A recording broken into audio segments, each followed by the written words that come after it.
तो फिर सुनाई नहीं दूंगी, तो 2 मिनट के लिए करूंगी फिर ऑफ करूंगी, है अच्छा, ना, अच्छा। क्योंकि जी, बहुत जी, सारी चीजें शेयर करनी है जी, जी, और जी। कनेक्शन बस जी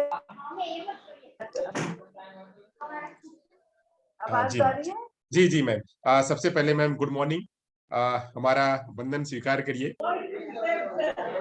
हम केयर इंस्टीट्यूट की तरफ से आपका बहुत बहुत स्वागत करते हैं मैम आपका। आप हमारे बीच में ऐसे ही उपस्थित रहें। हम जैसे मुझे इतना अच्छा लगता है ना कि एक माँ की तरह जैसे आप स्नेह देती है ना, वो बहुत अच्छा लगता है। जैसे फोन करते हैं तो तुरंत आप कहती हैं संतोष जी बताइए, या आप कहीं बिजी हैं तो अच्छा हम 1 मिनट के अंदर में आपको कॉल करते हैं, तो बहुत अच्छा लगता है। ये दयालुता आपकी जो है ना, वो आपकी पर्सनालिटी को एकदम लक्षित करती है। मैम, हमारा ये 3 दिन का सेशन बहुत ही बढ़िया तरीके से चल रहा है। तो हमने इसमें अपने स्टूडेंट्स को भी इन्वॉल्व किया हुआ है कि स्टूडेंट्स हमारे अपने जो रिसोर्स पर्सन है उनको इंट्रोड्यूस करें। तो आपका एक फॉर्मल वेलकम करने के लिए मैं मेरे स्टूडेंट डीएड का स्टूडेंट सिकंदर को मैं इनवाइट करूंगा कि वो आपका एक फॉर्मल वेलकम करें और फिर आगे हम सेशन की शुरुआत करें। सिकंदर।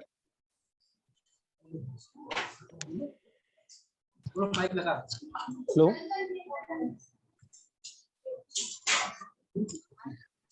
कहीं देते नहीं सर, कहीं देते। सिकंदर, हाँ सिकंदर हाँ शुरू करिए। सिकंदर शुरू करिए। हेलो या हाँ। हाँ सर, मैं बाहर Sikandar Khan, DEd special education HI second year का छात्र हूं। मैं श्री शाह केएल इंस्टीट्यूट और सभी ऑनलाइन पार्टिसिपेट की तरफ से प्रोफेसर भारती मैडम का हार्दिक स्वागत अभिनंदन करता हूं।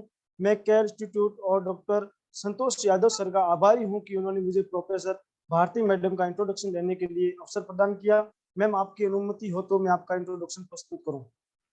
बिल्कुल जी, गो अहेड और ब्रीफ में करिएगा बस, ठीक है। Dr. Bharti Madam, having MSc Physics, Delhi University, B.Ed, M.Ed, and PhD in Education, is working as Associated Professor in the Department of CIET, NCERT, New Delhi.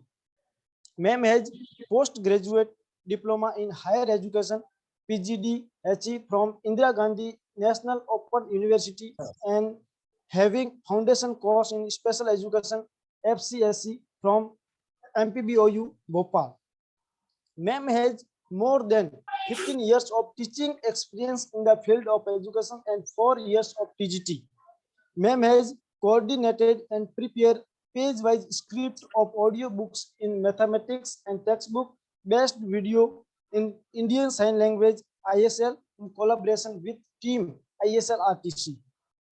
Ma'am has contributed to the position paper of NCF post NEP 2020 entitled by NCERT and the training package on autism spectrum disorder developed by NCERT.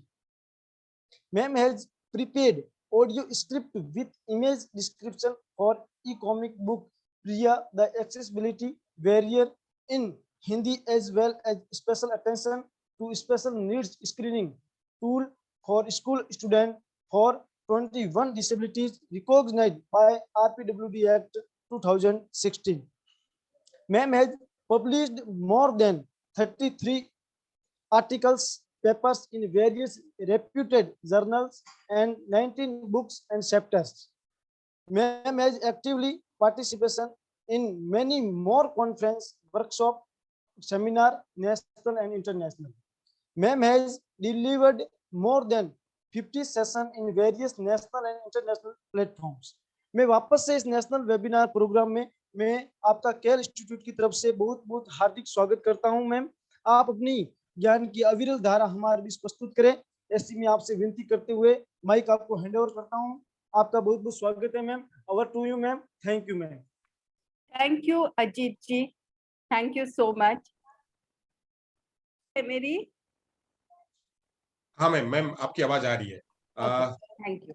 जी, तो मैं अपना PPT share करना चाहूंगी। Yes yes ma'am, मैं आप कर सकती हैं मैम अपने यहाँ से। हाँ, और बजाय पीपीटी शेयर करने के, क्योंकि ये 235 पार्टी रही हूँ, बहुत बड़े हैं पार्टिसिपेंट्स, तो कोशिश मैं करती हूँ चलिए पीपीटी शेयर हो जाए, नहीं हो पाएगी तो फिर वैसे ही,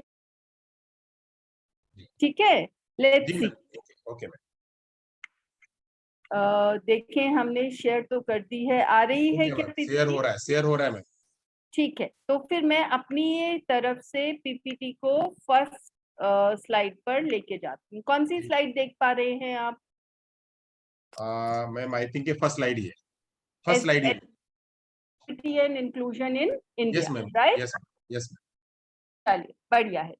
तो अब जितने भी वंदना मैडम को सुना है मुझसे पहले, तो ये चीज तो समझ आ ही गई है कि इंक्लूसिव की जहां बनाने की बात, वहां पर हमें क्या करना होगा, हमें अपनी सोच में, ये सोच में बदलाव हम करें कैसे? देखो, हमारी के बहुत सारे कारण हो सकते हैं। पहला कारण ये कि मुझे, तो मैंने कर लिया वो सोच में बदलाव, लेकिन inclusive education, equity, equitable education, क्या ये मेरी सोच का हिस्सा है एज ए टीचर? वंदना जी ने भी ये बात कही कि बहुत सारे बच्चे आ जाते हैं तो हमें लगता है कि अरे एक विकलांग बच्चा भी आ गया तो इसके लिए भी काम करना पड़ेगा। तो कुछ चीजों में हमें क्या करना होता है, हमें पॉलिसी डॉक्यूमेंट्स हमारी मदद करते हैं वो रैशनल देने में कि हमें क्यों अपनी सोच में बदलाव करने की आवश्यकता है। तो ऐसा ही एक पॉलिसी डॉक्यूमेंट है सस्टेनेबल डेवलपमेंट गोल्स। अब ये सस्टेनेबल डेवलपमेंट गोल्स क्या है? सस्टेनेबल डेवलपमेंट गोल्स जो दिए गए हैं उसमें 17 के करीब कुछ गोल्स हैं, अगर मेरे को सही से नंबर याद है तो। और उसमें जो गोल 4 है वो कहता है कि हमें समावेशी और समतामूलक शिक्षा को सुनिश्चित करते हुए सभी शिक्षार्थियों के लिए जीवन पर्यंत लर्निंग को प्रोत्साहित करना होगा। तो ये जो समावेशी और समतामूलक शिक्षा है, अब 225 पार्टिसिपेंट्स हैं और बीएड एमएड के स्टूडेंट्स भी हैं, कुछ पढ़ाने वाले लोग भी होंगे जरूर। तो मुझे कौन समझाएगा कि इक्विटेबल एजुकेशन क्या है? कौन बता सकता है कि समतामूलक शिक्षा क्या है? देखिए, हैंड रेज करिए जरा, या कोई चैट में लिखना चाहेगा कि समतामूलक शिक्षा क्या है। हाँ, भक्ति त्रिवेदी बताइए। भक्ति, अपने आप को अनम्यूट कर लें। बच्चे की एबिलिटी जितनी होती है, उनकी क्षमता, सीखने की क्षमता जितनी होती है, वो हिसाब से उसको पढ़ाना, और वो हिसाब से उसको एक्टिविटी थ्रू भी पढ़ाना, चाहे वो खेलकूद हो, चाहे वो उसके लिए हम लोग को कोई टीएलएम यूज करना पड़े, तो वो हिसाब से पढ़ाना। अच्छा, ये समतामूलक शिक्षा है। ठीक है, अगर ये समतामूलक शिक्षा है तो मुझे ये बताइए भक्ति की फिर समानता शिक्षा क्या है? समानता के संदर्भ में शिक्षा क्या है? क्योंकि जब आप बच्चों को, सपोज मैं आपको एक उदाहरण भी दे देती हूँ, आप हो सकता है बच्चों को ग्रेटर देन शॉर्टर देन पढ़ाना चाह रही हूँ, ठीक है, क्या नंबर बड़ा है क्या नंबर छोटा है, तो हाँ। आपने उसके लिए टीएलएम भी ले लिया। तो अब ये तो क्या हुआ, ये इक्वालिटी बेस्ड एजुकेशन है कि इक्विटेबल एजुकेशन है? समानता के अर्थ में शिक्षा है या समतामूलक शिक्षा है? सामान्य में समानता है। अगर ये समानता है तो फिर समतामूलक क्या है? अच्छा, किसी और से पूछते हैं, बताइए जरा कौन समझाना चाहेगा? भक्ति, आप अपना हैंड डाउन कर लें प्लीज। जी, कौन बताना चाहेगा कि समतामूलक शिक्षा और समानता मूलक शिक्षा में क्या अंतर है? अच्छा, बताती हूँ। जब हम समानता शिक्षा की बात करते हैं तो हमें सभी को शिक्षा देंगे, एक क्लास में बिठा करके हम शिक्षा देंगे, और अगर हम एक बच्चे को मिड डे मील दे रहे हैं तो वही मिड डे मील हम सबको देंगे, क्योंकि हमने सभी बच्चों को समान दृष्टि से देखा है। या हम सबको टेक्स्ट बुक्स दे रहे हैं तो हम सभी बच्चों को वैसी ही टेक्स्ट बुक देंगे। क्यों? क्योंकि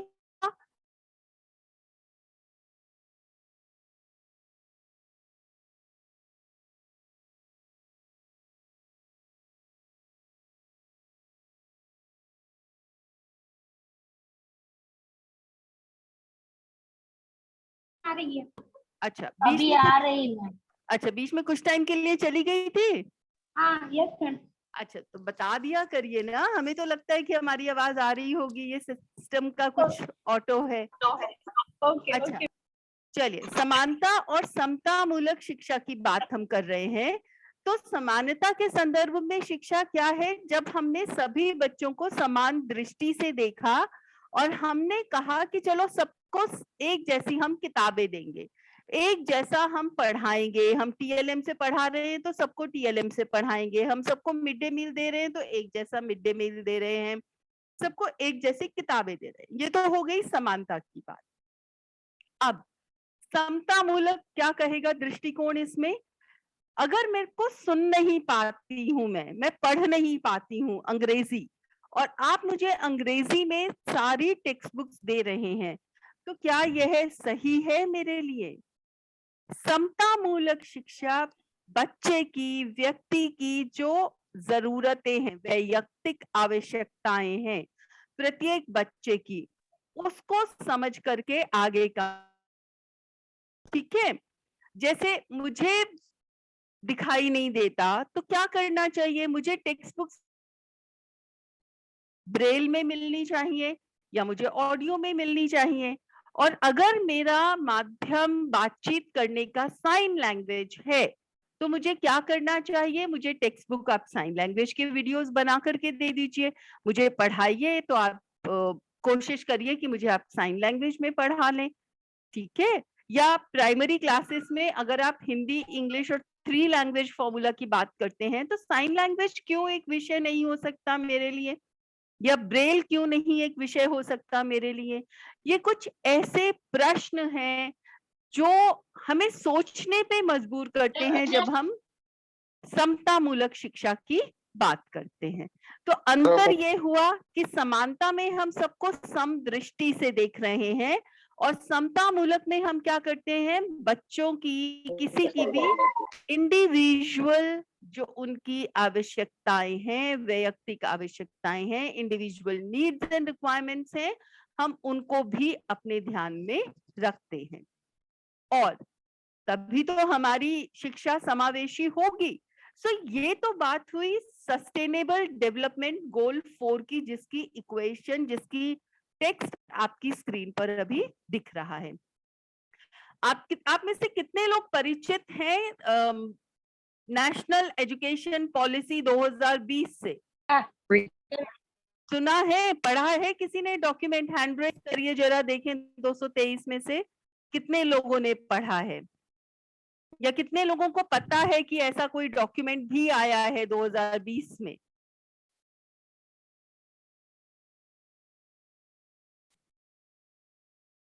किसी को नहीं पता 234 लोगों में से?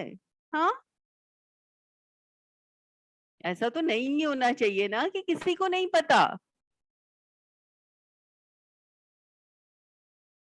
ओके, भावेश ने हैंड रेज किया है, बस भावेश को पता है। Now I am seeing some action. Hiren, okay, Hiren Mahesh, Bhavesh, Hiren Mahesh Kumar ji, Bhavesh Pandya, बस 2-3 हैंड्स रेज हुए हैं, बाकी किसी को नहीं पता। ये तो गलत बात है। तो फिर एक तो सेमिनार आपका यही प्लान होना चाहिए कि नेशनल एजुकेशन पॉलिसी क्या है। जी, ओके, कुछ लोगों को पता है, बट स्टिल नंबर उतना नहीं है जितना एक्सपेक्ट किया था कि आप और मैं तो सब एजुकेशन से जुड़े हुए हैं, टीचिंग लर्निंग से जुड़े हुए हैं, तो कम से कम राष्ट्रीय शिक्षा नीति जिस पर इतनी चर्चा हो रही है पिछले साल भर से, और एनसीईआरटी ने अगला करिकुलम फ्रेमवर्क बनाने पर भी काम कर दिया है, फिर चाहे वो टीचर एजुकेशन का फ्रेमवर्क हो, early childhood education and care का फ्रेमवर्क है, या स्कूल एजुकेशन का फ्रेमवर्क है, और एडल्ट एजुकेशन का भी। तो इस बार तो 4 करिकुलम फ्रेमवर्क पर एनसीईआरटी काम कर रही है और स्टेट के लोगों को साथ लेकर के काम कर रही है। तो फिर ऐसा क्यों है कि आपकी स्टेट में इतना इग्नोरेंस है? खैर, ये प्रश्न मेरे लिए भी है कि मैं भी सेल्फ रिफ्लेक्ट करूं कि हम क्यों नहीं पहुंच पाए आप तक राष्ट्रीय शिक्षा नीति को लेकर के।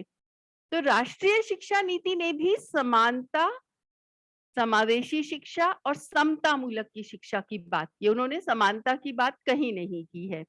और एक जो बहुत, आप लोग अपने हैंड डाउन कर सकते हैं, और एक बहुत अच्छी बात जो राष्ट्रीय शिक्षा नीति में समावेशी शिक्षा और समता मूलक शिक्षा को लेकर के कही गई है, वो यह है कि कहीं पर भी उन्होंने बहुत ज्यादा डिसेबिलिटी को फोकस नहीं रखा है। अब एकदम से आपके मन में भी प्रश्न आएगा ना, क्या कि बिना डिसेबिलिटी को फोकस किए, बिना अक्षमता, अपंगता, दिव्यांगता भी कह रहे हैं, दिव्यांगता को ध्यान में लाए बिना हम समावेशी शिक्षा कैसे करेंगे? तो बताइए जरा, हिरेन आप ही बताइए, क्या ये संभव है बिना अपंगता वाले बच्चों को कक्षा में लिए हुए भी हम समावेशी कक्षा और समतामूलक कक्षा का निर्माण कर पाए?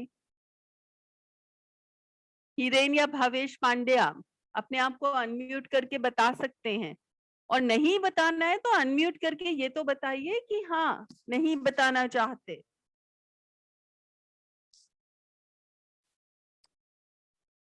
जी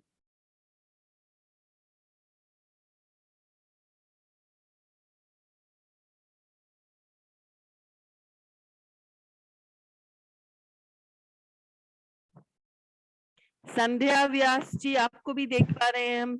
हाँ जी, कौन बताना चाहेगा? भक्ति जी का तो वीडियो भी ऑन हो गया। थैंक यू भक्ति जी। देखो कैसा लगेगा आपको भी क्लास में अगर आप लोग रिस्पॉन्ड नहीं करोगे तो? आपके स्टूडेंट्स सब लोग या तो टीचर्स हैं या टीचर बनने वाले।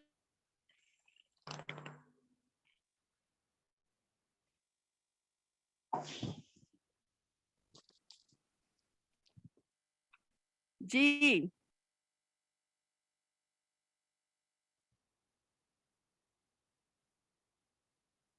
तो किसी को कुछ नहीं, काम यही करते हैं कि बिना इंटरैक्शन के खा देती हूँ, पर उससे तो के नहीं आएंगी।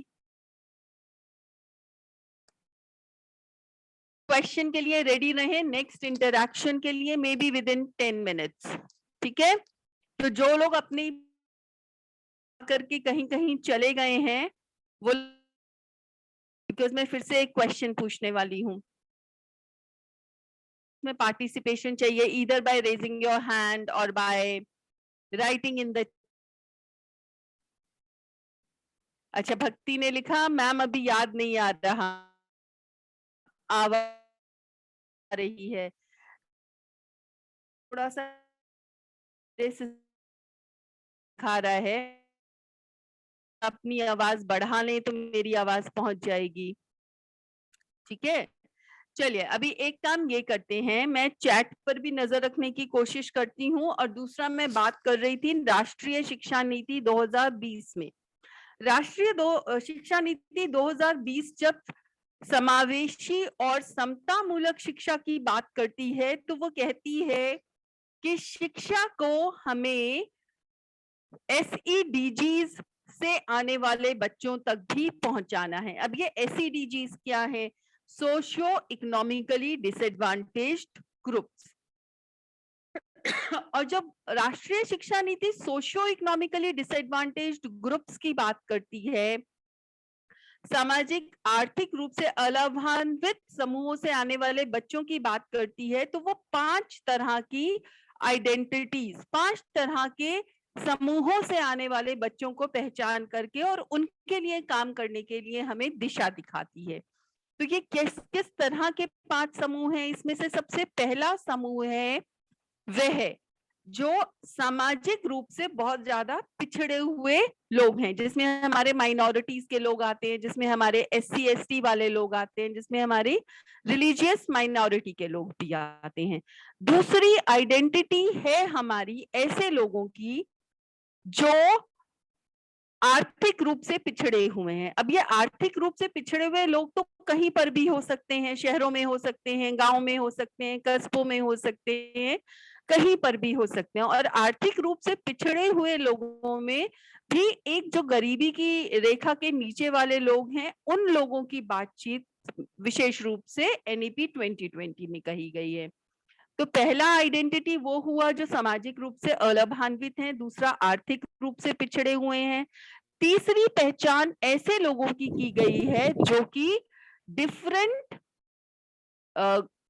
ज्योग्राफिकल एरियाज में रहते हैं। ज्योग्राफिकल एरियाज मतलब जो विभिन्न और कठिन परिस्थितियों में, भौगोलिक परिस्थितियों में रहते हैं, जैसे पहाड़ियों पर रहने वाले लोग, ऐसी जगह रहने वाले लोग जहां पहुंचना बहुत सरल सुगम नहीं है। एंड बिलीव मी, इस तरह के बहुत सारे स्कूल्स में हम गए भी हुए हैं, specially in Meghalaya, north east, जहां पर स्कूल तक पहुंचना मुश्किल है। हमें गाड़ी नीचे छोड़ करके करीब 1.5-2 किलोमीटर की चढ़ाई ऊपर करनी पड़ी, तब जाकर के हम स्कूल्स तक पहुंच पाए। तो इस तरह के परिस्थिति में जहां पर स्कूल खुला है, जहां रास्ते सहज नहीं है, सुलभ नहीं है, तो वहां पर भी बच्चों की शिक्षा तो करनी है। तो उस व्यवस्था को मजबूत करने की बात राष्ट्रीय शिक्षा नीति में कही गई है। तो अभी तक हमने कितनी आइडेंटिटीज गिनी? पहली हमने देखी सामाजिक रूप से अलाभान्वित पिछड़े हुए लोग, दूसरी आइडेंटिटी हमने आर्थिक रूप से पिछड़े हुए लोगों की देखी, तीसरी हमारी हुई भौगोलिक परिस्थितियों वाली, चौथी आइडेंटिटी है जेंडर आइडेंटिटीज। अब जेंडर आइडेंटिटीज में क्या बहुत सारी बातें हमारी हो चुकी हैं लड़कियों की शिक्षा को लेकर के, पर क्या जेंडर सिर्फ लड़कियों का ही मुद्दा है? शायद नहीं। भरत जी बताना चाहेंगे कि जेंडर का मुद्दा क्यों नहीं है, जेंडर सिर्फ लड़कियों का मुद्दा क्यों नहीं है? भरत राठौड़, अभी आपका वीडियो भी ऑन था, हमने देखा।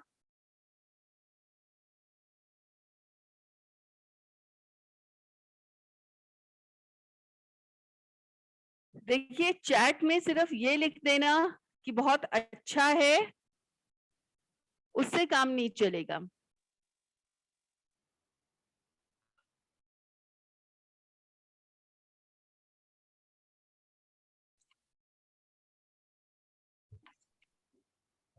हाँ जी भरत जी, कुछ कहना चाहेंगे?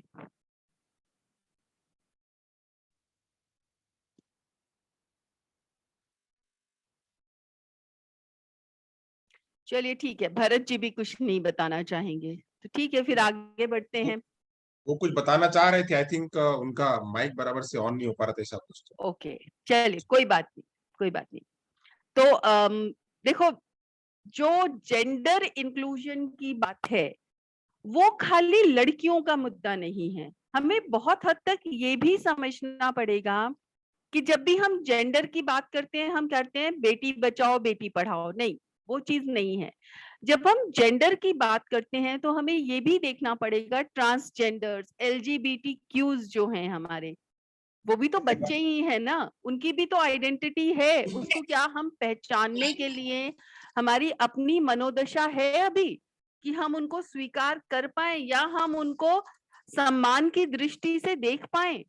जब हम उनको सम्मान की दृष्टि से देख पाएंगे, स्वीकार कर पाएंगे, तभी तो हम जाकर के अपने विद्यालयों में उनके लिए जगह क्रिएट करेंगे। तो ये तो पहले हमें अपने मन में सोचना है। तो जेंडर खाली लड़कियों तक सीमित रह जाए ऐसा मुद्दा नहीं है। क्या हम अभी अपने विद्यालयों को इतना सुविधा संपन्न बना पाए हैं कि जो लड़कियां हमारी छोटी बच्चियां हैं, क्या वो अपने आप को सेफ महसूस करती हैं वहां पर? और जब मैं सेफ की बात करती हूँ, सुरक्षा की बात करती हूँ, तो मैं लड़कों को भी इक्वली ध्यान में रख के बात करती हूँ। क्या हमारे छोटे लड़के, क्योंकि जब फिजिकल हैरेसमेंट की बात है तो वो लड़के लड़कियों दोनों के साथ इक्वल नंबर में होता है, आंकड़े तो यही दर्शाते हैं। तो हमें विद्यालय को बहुत सुरक्षित जगह बनाना होगा। तो ये है चौथी आइडेंटिटी। और पांचवा जिस समूहों की बात की गई है वो आपकी और मेरी बहुत परिचित हैं, डिसेबिलिटी समूहों की बात की गई है। और कौन सी तरह के डिसेबिलिटी समूह? सब वो 21 तरह के डिसेबिलिटी समूह जो RPWD एक्ट में दिए हुए हैं। ठीक है। सो राष्ट्रीय शिक्षा नीति 2020 भी बात करती है समावेशी और समतामूलक शिक्षा की। SDG गोल 4 भी बात करता है। अब एसडीजी गोल 4 के कुछ टारगेट्स हैं और वो टारगेट्स क्या हैं? ये उसमें से सबसे पहला टारगेट यह है, देखिए शायद आपकी स्क्रीन पर दिख रहा है। पहला टारगेट क्या है कि 2030 तक हमें ये सुनिश्चित करना पड़ेगा कि सभी लड़कियां और लड़के, अब जेंडर तो डिफरेंट आइडेंटिटीज भी हैं, लड़के लड़कियों के अलावा भी हैं, तो वो सब complete, free, equitable and quality गुणवत्तापूर्ण प्राथमिक और माध्यमिक शिक्षा प्राप्त कर पाए। कैसी माध्यमिक और प्राथमिक शिक्षा? जो निःशुल्क हो, जो समता मूलक हो और जिसमें गुणवत्ता की कमी ना हो। अब आप कहेंगे नहीं जी, हमारे तो सारे जो विद्यालय हैं वो सारे के सारे प्राथमिक और सेकेंडरी गुणवत्तापूर्ण विद्यालय हैं, जिसमें सभी बच्चे, सभी लड़के लड़कियों को हम निःशुल्क शिक्षा देते हैं।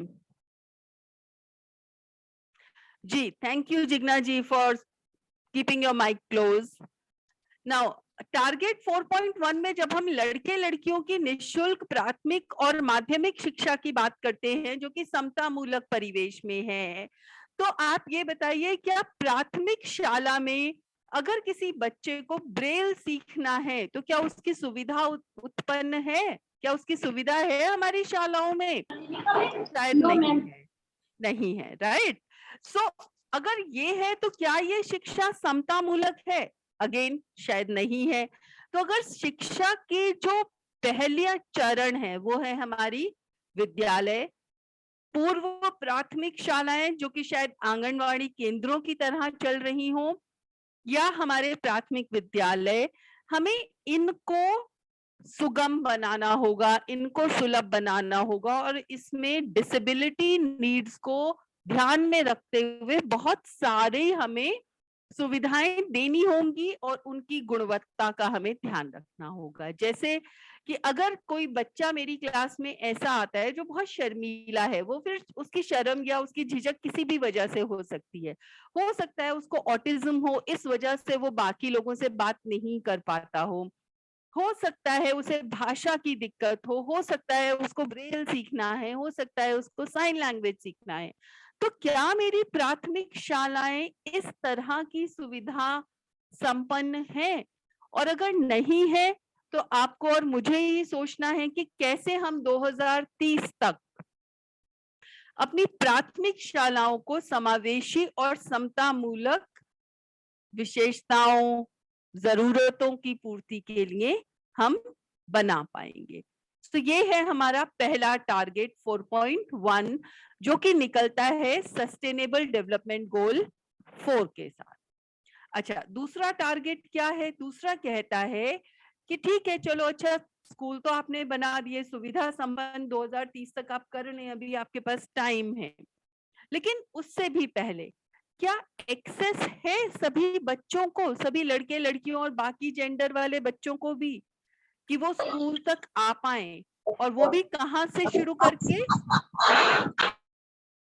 प्री प्राइमरी एजुकेशन से, शाला पूर्व शिक्षा की जब मैं बात करती हूँ, तो ये शाला पूर्व शिक्षा में हम क्या सिखाते हैं बताइए जरा। शाला पूर्व शिक्षा में तो हम यही सिखाते हैं ना कि खड़ी रेखा क्या है, बैठी हुई रेखा क्या है, गोल क्या है, त्रिभुज क्या है, आयत क्या है, या खाने से पहले हाथ धोना है, कूदना है, झूलों पे झूलना है। इस तरह की गतिविधियां होती हैं शाला पूर्व में, जिसको हम ECC कहते हैं, अर्ली चाइल्डहुड डेवलपमेंट।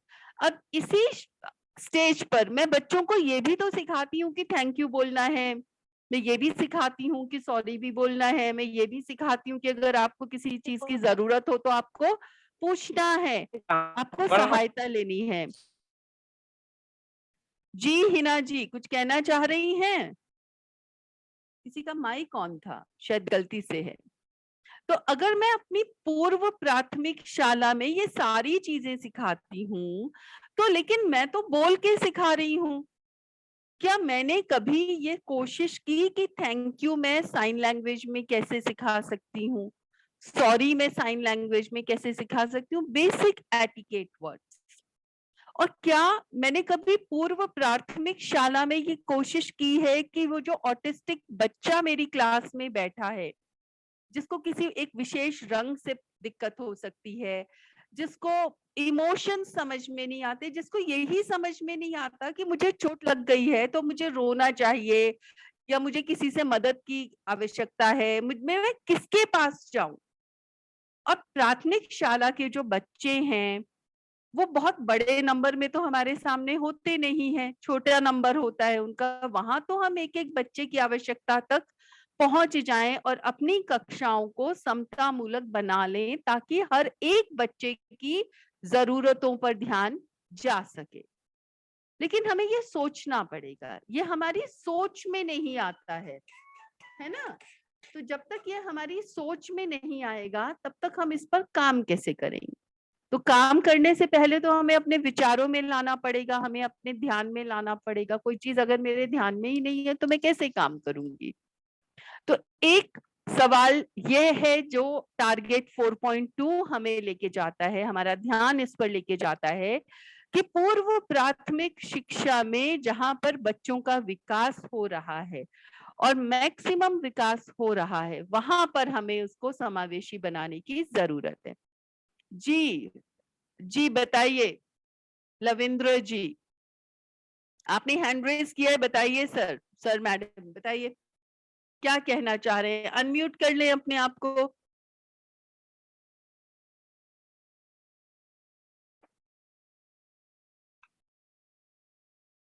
जी सर, गलती से हो गया क्या हैंड रेज? चलिए आप बीच में इंटरवीन कर लीजिएगा जब भी आपको सुविधा लगे।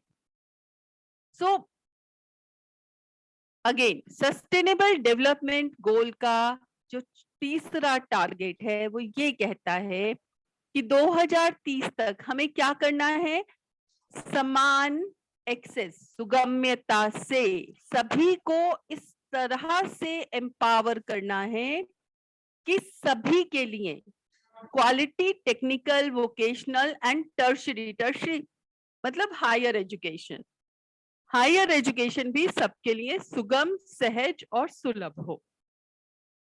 क्या ये संभव है? आप जरा अपने आसपास के टेक्निकल वोकेशनल एजुकेशन कॉलेजेस और उस तरह की शिक्षा पर थोड़ी सी नजर दौड़ाइए तो आप पाएंगे कितने बच्चे वहां पर ऐसे हैं जो ब्लाइंड हैं या डेफ हैं या जो व्हील चेयर पर हैं या जिनको थोड़ा सा बोलने में दिक्कत है। इस तरह के ऐसे कितने बच्चे मेरे यूनिवर्सिटीज में हैं, मेरे अपने बीएड डीएलएड प्रोग्राम्स में हैं, कितने ऐसे बच्चे हैं। और मैं अगर अभी की बात करूं, इसी 219 पार्टिसिपेंट्स की बात करूं, तो इनमें से ऐसे कितने बच्चे हैं जिनको शायद सुनाई नहीं देता?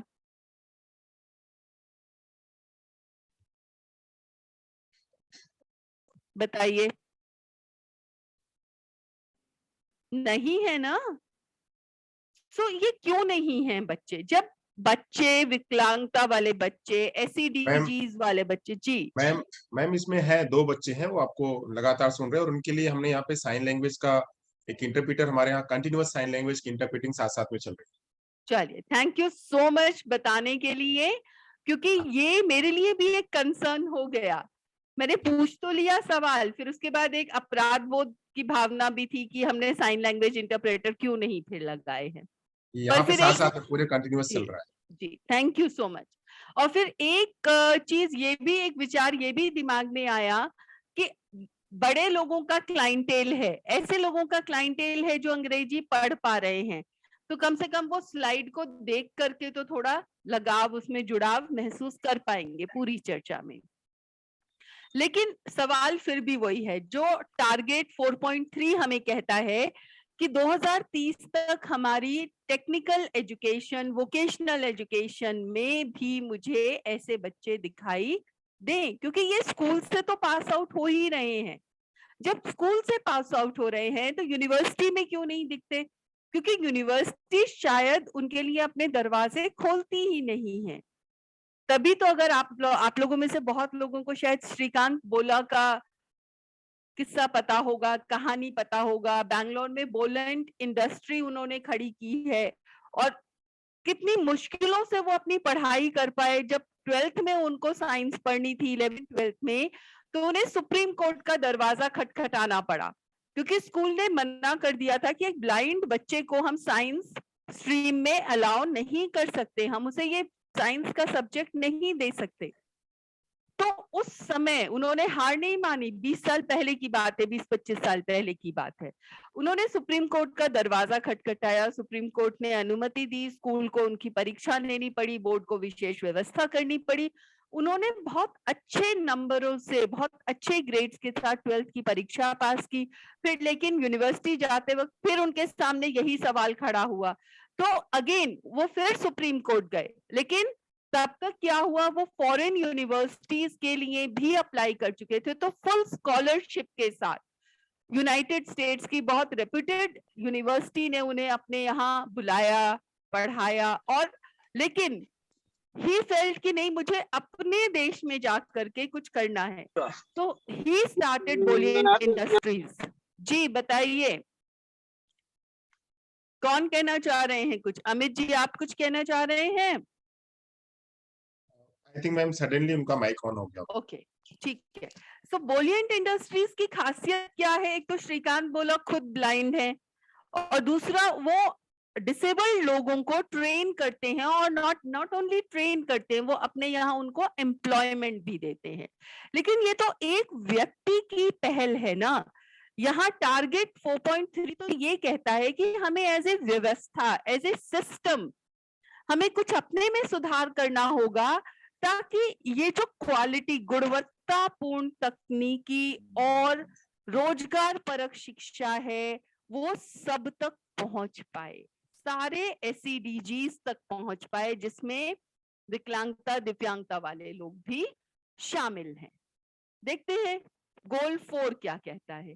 टारगेट 4 कहता है कि 2030 तक हमें ऐसे लोगों की संख्या बढ़ानी है जिनमें ऐसी कुशलताएं हो, ऐसी रोजगार परक कुशलताएं हो, चाहे फिर वो तकनीकी के क्षेत्र में हो, जिनसे उनको, जो हमारी इंडस्ट्रीज हैं, जो हमारी एम्प्लॉयमेंट के लिए वो रेडी हो, या तो वो कहीं पर काम कर पाए या खुद अपना काम जनरेट कर पाए, ताकि सब लोग उनके साथ जुड़ पाए। ये भी हमें 2030 तक करना है, तो 8 साल तो है अभी हमारे पास, ज्यादा ही है, उससे भी थोड़ा टाइम। लेकिन ये गोल्स हमें ये कहाँ ले जाते हैं? ये सारे टारगेट्स मुझे दिखते हैं, हमारी राष्ट्रीय शिक्षा नीति भी इसी सोच को बढ़ावा दे रही है, जहां पर ये SEDs भी इशारा कर रहे हैं। तो हमें क्या करना है? हमें अपनी स्कूलों को प्री प्राइमरी लेवल से हायर एजुकेशन लेवल तक हमें अपनी शिक्षा व्यवस्था को समावेशी और समतामूलक करना है। हमें समानता के आधार पे काम नहीं करना है, हमें समतामूलक करना है। जब आप हॉस्टल्स बनाते हैं तो कितने हॉस्टल्स ऐसे हैं, मैं एक ऐसे बच्चे को भी जानती हूँ और उसकी बहुत सारे दोस्तों को भी जानती हूँ जिन्होंने अभी दिल्ली यूनिवर्सिटी के एक हॉस्टल में एडमिशन लिया है। लेकिन ये बच्चे, 2-3 बच्चे ऐसे हैं जो एक ही हॉस्टल में हैं और इनको थोड़ी सी सहायता की जरूरत है, क्योंकि ये व्हील चेयर पर चलते हैं, व्हील चेयर की सहायता से एक जगह से दूसरी जगह जाते हैं। तो एक अगर इनके लिए हम एक ऐसी, क्योंकि तीनों लड़कियां हैं और लड़कियों के हॉस्टल में हैं, मुझे लगता है लड़कों को भी इस तरह की जरूरत होगी, अगर हम एक एक्स्ट्रा मेड, एक सहायक इनके लिए हॉस्टल में दे दें, जो जिसको क्या करना है, इन बच्चों की मदद करनी है कि वो व्हील चेयर से उन्हें वॉशरूम इस्तेमाल करने में सहज बना पाए। सिर्फ एक इतनी सी बात है, ठीक है। हॉस्टल केयरटेकर से भी हमारी बात हुई, अभिभावकों से बात हुई। अभिभावक कह रहे थे कि आप व्यवस्था कर दो किसी व्यक्ति की, हम पेमेंट अपने लेवल पे कर लेंगे, अगर आपका सिस्टम नहीं उस तरह का प्रावधान है आपके सिस्टम में। तो केयरटेकर नहीं तैयार हुए। अब क्या ऑप्शन था पेरेंट्स के सामने? या तो बच्चों की पढ़ाई छुड़वा दें, पर वो तो कोई ऑप्शन नहीं है ना। पर पेरेंट्स ने फिर अपने लेवल पर कहा कि ठीक है, अगर आप बाहर वाले व्यक्ति को नहीं अलाउ करोगे तो हम में से फिर कोई एक बैठेगा। तो पेरेंट्स ने अपनी ड्यूटी ली, अपना कामकाज छोड़ करके वो बच्चों की पढ़ाई को सपोर्ट करने के लिए। और ये मैटर एक पेरेंट ने इसको हाईलाइट किया हुआ है, इसको एस्केलेट किया हुआ है ऊपर वाली अथॉरिटीज तक, यूनिवर्सिटी अथॉरिटीज तक, एडमिनिस्ट्रेशन तक। तो जल्दी ही कोई समाधान निकल आएगा। ये मैं इसलिए यहाँ बता रही हूँ, एक ये जो बहुत जरा सी चीज है, क्या हम इतने ज्यादा असंवेदनशील हैं कि हमें दिख रहा है जरा सी सहायता चाहिए और हम रूल बुक खोल करके बैठ जाएं कि नहीं जी इसका तो प्रावधान ही नहीं है। नहीं है तो करना पड़ेगा ना प्रावधान, सोचना पड़ेगा। हम नहीं सोचते हैं। हम नेम प्लेट्स बनाते हैं तो हम क्या करते हैं, उनको हम दरवाजे के ऊपर टांग देते हैं और ज्यादातर ऐसी जगह टांगते हैं जहां हाथ नहीं जा पाए। हम क्यों नहीं सोचते कि यही नेम प्लेट्स, यही कमरों के नंबर हम ब्रेल में लिख करके भी लगा दें। कक्षा की जब आप लिखते हो ना कि छठी ए है या चौथी बी है, आप वर्ग भी लिखते हो, उनके नेम प्लेट्स भी बनाते हो ना। क्यों नहीं एक मैप जैसा आप बना दें और स्कूल के बाहर लगा दें, जो मैप ब्रेल में भी हो, जो विजुअल भी हो। इससे जो हमारे डायरेक्शनल इश्यू वाले बच्चे हैं, जैसे ऑटिज्म वाले बच्चे हैं, डिस्ग्राफिया डिसलेक्सिया वाले बच्चे हैं, उनको बहुत मदद होगी एक जगह से दूसरी जगह जाने में। और साथ ही साथ सारी कक्षाओं पे अगर आप ब्रेल में भी नेम प्लेट बनवा के लगा दें, क्या करना है एडमिनिस्ट्रेशन को, इसमें थोड़ा सा अपने आप को स्ट्रेच ही तो करना है। और ये तो कहीं किसी रूल बुक में है भी नहीं कि आप नहीं कर सकते। करना है ये नहीं लिखा है, लेकिन नहीं करना है ये भी तो नहीं लिखा। अगेन यहाँ पर इश्यू किसका है, संवेदनशीलता का, कि क्या मैं संवेदनशील हूं कि मुझे इस तरह बच्चों की आवश्यकताएं समझ में आती हैं। अगर मैं संवेदनशील नहीं हूं तो कोई मतलब नहीं बनता है कि मुझे दिखेगा कि ये टारगेट्स 2030 तक हम अचीव कर पाएंगे।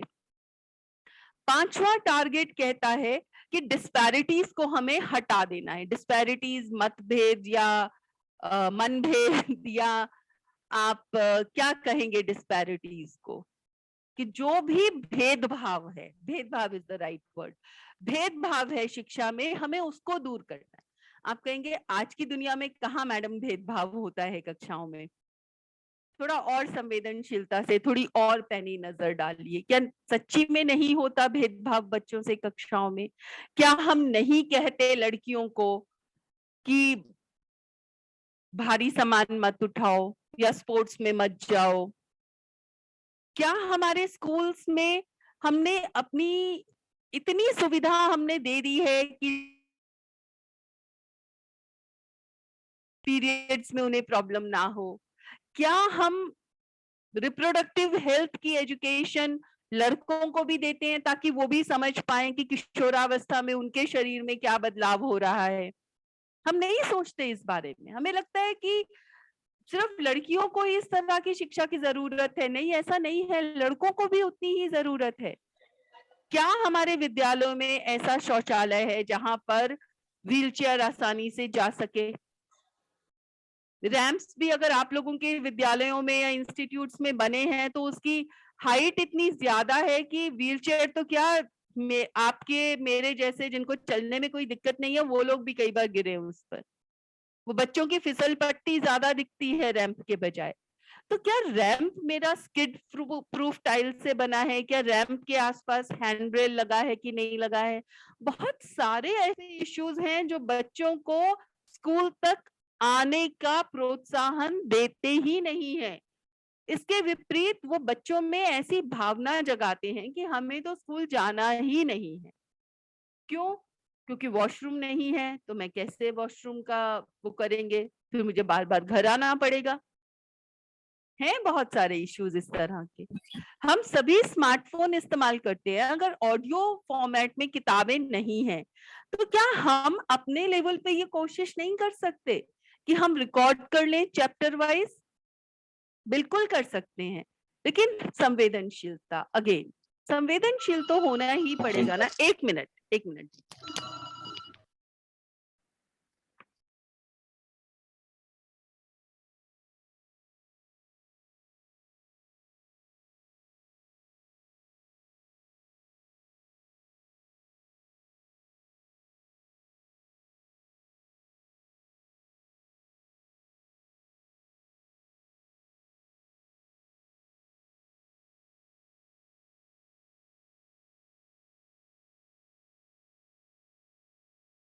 Sorry about that.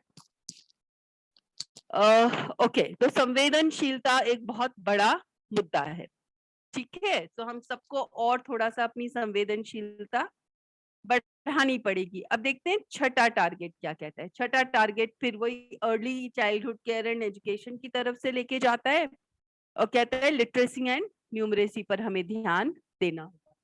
एक चीज ये बताओ मुझे सब लोग, या सोचो इस बारे में कि अगर घर में दो बच्चे हैं, एक लड़का है जो व्हीलचेयर पर है और दूसरी लड़की भी है जो बोल नहीं सकती है, तो क्या संभावना ज्यादा है कि आप किस बच्चे को विद्यालय में भेजोगे? थोड़ा सोचिएगा इस बारे में। और अगर कहीं से निमंत्रण आता है, जन्मदिन पार्टी में जाना है और आपको गिफ्ट लेकर के जाना है और आपको पता है वो लड़का है, तो क्या आप उस लड़के के लिए एक डॉल सेट, किचन सेट लेकर के जाना चाहोगे? शायद नहीं जाना चाहोगे। क्यों? ये पुनर्विचार, ये रिफ्लेक्ट करने वाला मुद्दा है और ये ही है हमारा टारगेट 4.7, जो कहता है कि सभी शिक्षार्थियों को ग्लोबल सिटीजनशिप के लिए हमें तैयार करना है। ग्लोबल सिटीजनशिप क्या? जहां पे ह्यूमन राइट्स की बात हो, जहां पे टीम लीड करने की बात हो, जहां पे पीस, नॉन वायलेंस की बात हो, या जहां पर बात हो कि सभी को सभी तरह की कुशलताएं आनी चाहिए। तो यही तो है ग्लोबल सिटीजनशिप, जहां हम कहें कि नहीं जी, चाय खाना लड़का भी बनाए, घर मैनेज करना लड़के को भी आना चाहिए। ये क्यों लड़कियों का और जेंडर का मुद्दा बन के रह जाता है? इसमें तो कोई जेंडर का कहीं है ही नहीं।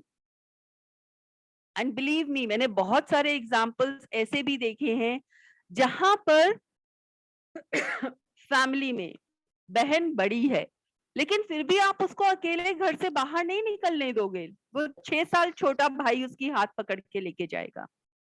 क्यों भाई? 6 साल छोटा भाई बहन का हाथ पकड़ के बाहर लेके जाएगा तो बहन को सुरक्षा की भावना क्यों आएगी? उल्टा नहीं होना चाहिए, बहन बड़ी है तो बहन लेकर के जाए भाई को हाथ पकड़ के, तो भाई को सुरक्षा की भावना आए। नहीं, हमारी सोच में नहीं है अभी ये। बहुत सारा काम हमने जेंडर इक्वालिटी पे किया है पिछले 10-15 सालों में और मुझे लगता है थोड़ी सी हमारी सोच में बदलाव आया है, लेकिन बहुत ज्यादा अभी भी नहीं आया है। और कमिंग 15-20 इयर्स तो हमें अभी डिसेबिलिटी इंक्लूजन पे काम करना है, हमें मल्टीलिंगुअल एजुकेशन पे काम करना है। हम में से कितने लोग ऐसे हैं जो जब हम भाषा शिक्षा की बात करते हैं तो साइन लैंग्वेज हमारे दिमाग में आती है, या डिफरेंट लैंग्वेजेस में ट्रांसलेट करना है चीजों को, वो हमारे दिमाग में आता है? शायद नहीं आता है। टारगेट 4A इन्हीं चीजों की बात करता है कि वातावरण कैसे सुरक्षित हो, सहज हो, समावेशी हो और नॉन वॉयलेंट हो, अहिंसा हो। अहिंसा कैसे? लगता है ना हमें कभी कभी तो कि अच्छा वो लड़की है और हमसे ज्यादा पड़ गई, या वो लड़का है देख नहीं सकता उसके बावजूद भी देखो ये काम कर पा रहा है, या वो लड़का सुन नहीं सकता उसके बावजूद भी देखो कितना अच्छा एकेडमिकली कर रहा है। ये जो बावजूद वाली जो फीलिंग है, जब तक ये हमारे दिमाग में रहेगी तब तक हम समता मूलक शिक्षा और समाज की दिशा में नहीं बढ़ पाएंगे। तो वो हमें सोचना है। तो सेल्फ रिफ्लेक्शन तो हमें चाहिए ही चाहिए। और जब शिक्षा पर इतनी सारी बात हो रही है तो शिक्षक प्रशिक्षण की बात हम कैसे भूल सकते हैं? तो शिक्षक जी बताइए,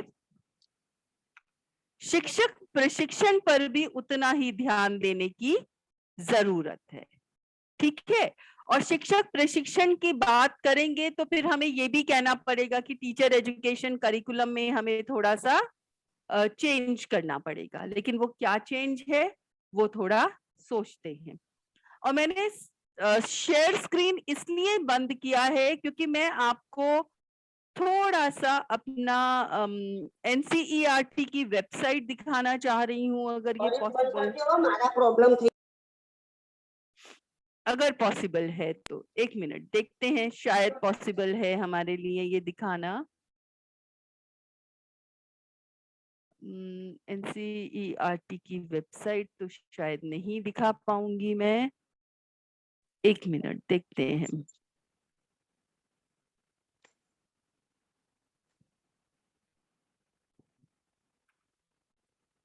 अभी क्या दिख रहा है आपको अपनी स्क्रीन पर?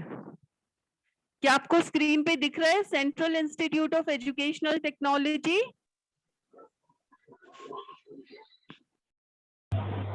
हाँ ma'am. Yes ma'am, yes ma'am. Good. तो अगर आप central institute of educational technology देख पा रहे हैं तो उसके नीचे है NCERT initiative for inclusive and accessible education. ठीक है, समावेशी और सुगम्य शिक्षा के लिए एनसीईआरटी ने क्या किया है? तो एनसीईआरटी का पहला इनिशिएटिव है ई पाठशाला। ई पाठशाला से आप लोग परिचित हैं? ई पाठशाला पे हमारी सारी किताबें, सारा नॉन टीचिंग मटेरियल भी पीडीएफ वीडियो फॉर्म में अवेलेबल है। और उसी के साथ आपने बरखा सीरीज के बारे में सुना होगा। 40 बुकलेट्स हैं, ये नेक्स्ट ब्लू फॉन्ट में जो आ रहा है, ये सारे इनिशिएटिव्स हमारे लिस्टेड हैं। मैं बताना चाहूंगी और ये सब फ्री ऑफ कॉस्ट है, आपको आराम से मिल जाएगा। और जहां मेरा कर्सर है ना एड्रेस बार पर, वहां पर इसका लिंक भी है। तो अगर आप लोग क्लिक कर लेंगे उस लिंक पर या अपना कहीं पे लिख लेंगे, फोटो क्लिक कर लेंगे, तो बाद में भी आप इसको आराम से देख सकते हैं। जैसे Barkha UDL based reading series for all है। यूडीएल क्या? यूनिवर्सल डिजाइन फॉर लर्निंग, जो कहता है कि सभी को आपकी हर एक चीज का निर्माण इस चीज को ध्यान में रख के होना चाहिए कि क्या ये सभी के लिए सुगम्य है, सभी की पहुंच में है कि नहीं है। तो वो सोचना पड़ता है, वो देखना पड़ता है। फिर teaching learning resources in Indian sign language, तो खाली कहने की बात नहीं है। हमने अपनी क्लास 1 to 5 की जो टेक्स्ट बुक्स हैं वो इंडियन साइन लैंग्वेज में बना दी हैं। 6th और 7th 8th की किताबों पे काम चल रहा है और ये काम हमारा बहुत जल्दी खत्म हो जाएगा। लेकिन ये किताबें भी अब, क्योंकि आपके तो यहाँ बीएड एचआई भी चल रही है और एक ऐसे ही छात्र ने परिचय भी दिया था मेरा, तो ये जो रिसोर्स बना है teaching learning resources in Indian sign language, ये बहुत ज्यादा आपके लिए यूजफुल होने वाला है। ठीक है, तो ये भी, और ये सारे जो 3 डॉट्स आप नीचे देख रहे हैं जहां मेरा कर्सर है, वो सारे क्लिकेबल लिंक्स हैं। अगर आप वेबसाइट पे जाएंगे और आपको बहुत ज्यादा यहाँ पर रिसोर्सेस मिलने वाले हैं। थोड़ा टाइम होगा तो मैं एक आध रिसोर्स पर क्लिक करके भी दिखाना चाहूंगी। फिर ऐसा नहीं कि खाली आईएसएल में टेक्स्ट बुक बना दिया, जो हमारी ओरिजिनल टेक्स्ट बुक्स हैं एनसीईआरटी की, वहां पर भी बहुत सारे टेक्स्ट बुक्स में ऐसे पाठ जान करके जोड़े गए हैं जो कि दिव्यांगता और उसकी चुनौतियों और उसके साथ की जो पॉजिटिव बातें हैं वो बच्चों तक पहुंचाएं। फिर बहुत सारी किताबें हमारी ऑडियो फॉर्मेट में भी उपलब्ध हैं। फिर एक बहुत अच्छी सी किताब हमारी बनी है जो है प्रिया द एक्सेसिबिलिटी वॉरियर। अब क्या है प्रिया एक्सेसिबिलिटी वॉरियर? आपको पता है ना कि अगर कभी हमें चोट लग जाए, कुछ भगवान ना करे ऐसा किसी के साथ हो, पर कभी ऐसा हो जाए और हमें प्लास्टर लगाना पड़ता है, कभी अपने हाथ पर कभी अपने पैरों पर, तो ऐसी ही एक छोटी सी लड़की है प्रिया, उसको गर्मी की छुट्टियों में चोट लग गई और उसके पैरों पे प्लास्टर बंधा। पर जब स्कूल खुलने की बात आई तो उसने कहा मम्मी मैं तो नहीं जाऊंगी स्कूल में, क्योंकि इस प्लास्टर वाली टांग के साथ मैं कैसे चढ़ पाऊंगी सीढ़ियों पर, मैं कैसे बस में बैठूंगी। तो ये सारी चीजें, इस सारी चीजों के जवाब आपको प्रिया द एक्सेसिबिलिटी वॉरियर में मिलता है। तृष्णा दवे जी बताइए क्या कहना चाह रही हैं? जी तृष्णा जी बताइए, आपने हैंड रेज किया हुआ है, अनम्यूट करिए अपने आप को। कृष्णा जी आवाज नहीं आ पा रही है, आप कहीं बेटर कनेक्टिविटी वाली जगह पर आ जाएं प्लीज।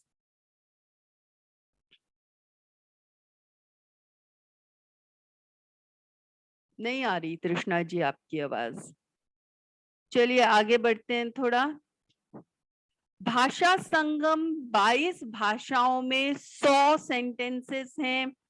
जो रोजमर्रा की बातचीत को सुलभ बनाते हैं। और अगर हम जैसे मलयालम हमें पता है, तो क्या मैं वही बातें मराठी में, गुजराती में कह सकती हूँ, तो उसमें मुझे वो सक्षम करते हैं। और इस हर एक सेंटेंस के साथ साइन लैंग्वेज का वीडियो भी है।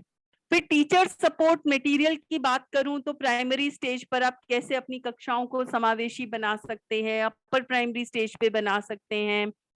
पेरेंट्स के लिए एक मैनुअल है, और फिर इंक्लूजन इन एजुकेशन के लिए जेनरिक मैनुअल है, और फिर गाइडलाइंस बनी है कि कैसे आप ई कंटेंट को सुगम्य बना सकते हैं।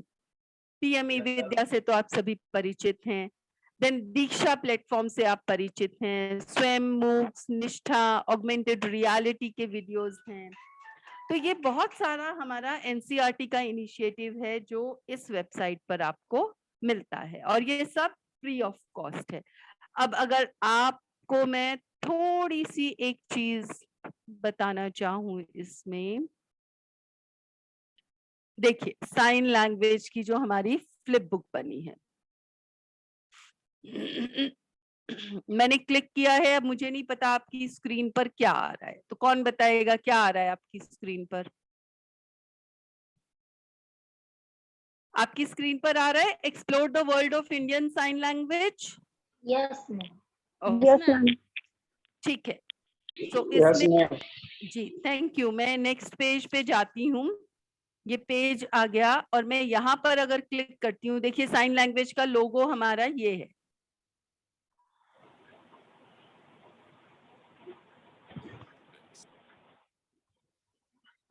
वो थोड़ा इंटरनेट बर्फिंग में थोड़ा प्रॉब्लम है।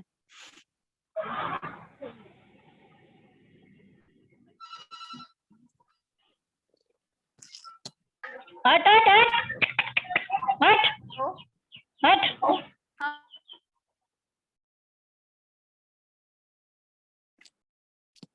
हाँ जी, वीडियो देख पाए आप लोग? नहीं देख पाए, राइट? थोड़ा इंटरनेट का इशू था, है ना? हमें नहीं दिखाई देता। अच्छा, कोई बात नहीं, लेकिन मैं आपको ये बता रही हूँ कि ये सारे क्लिकेबल लिंक हैं। तो और प्रिया की बात करते हैं। प्रिया ई कॉमिक बुक ऑन, अच्छा ये नहीं आ रहा है अभी, ये मैं थोड़ा देखना पड़ेगा मुझे क्या प्रॉब्लम हुआ इसमें। Explore more about the E comic, okay, तो थोड़ा इसका भी देख सकते हैं।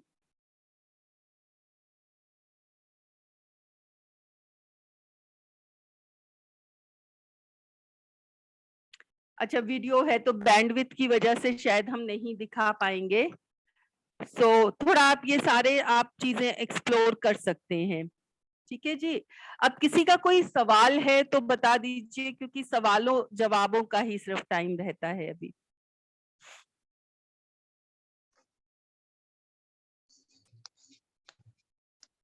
जी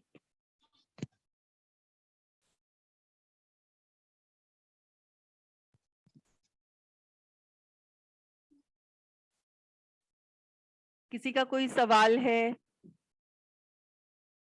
देखो, सवाल ना होना दो चीजें दर्शाता है। पहली चीज तो ये कि आपको कुछ समझ नहीं आया, दूसरी चीज ये कि आपको सब समझ आ गया। तो मैं तो यही मान लेती हूँ फिर कि आपको सब समझ में आ गया।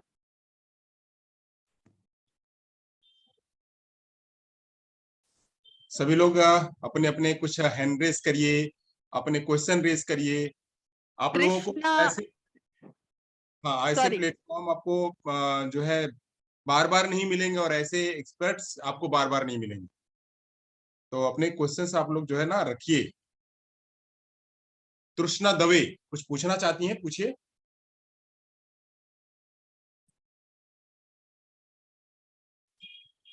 तृष्णा जी, देखिए प्लेटफॉर्म ऐसा है ना, यहाँ पे आपको two way process, two way लेना पड़ेगा।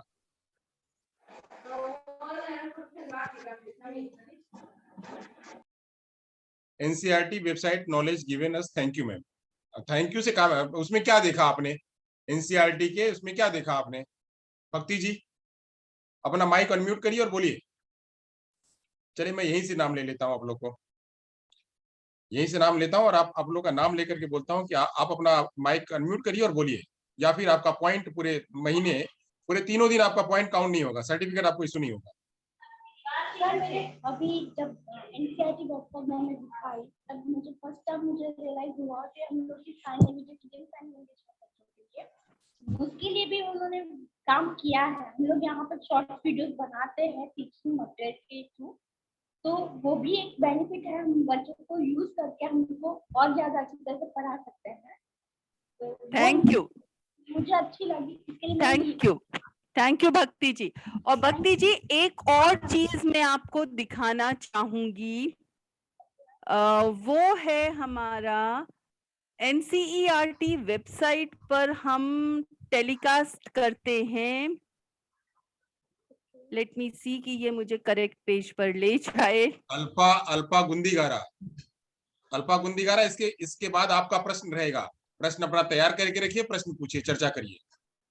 नैमेश भाई आप कोऑर्डिनेटर हैं, आप वहां से प्रश्न पूछिए। नैमेश भाई, नैमेश पटेल।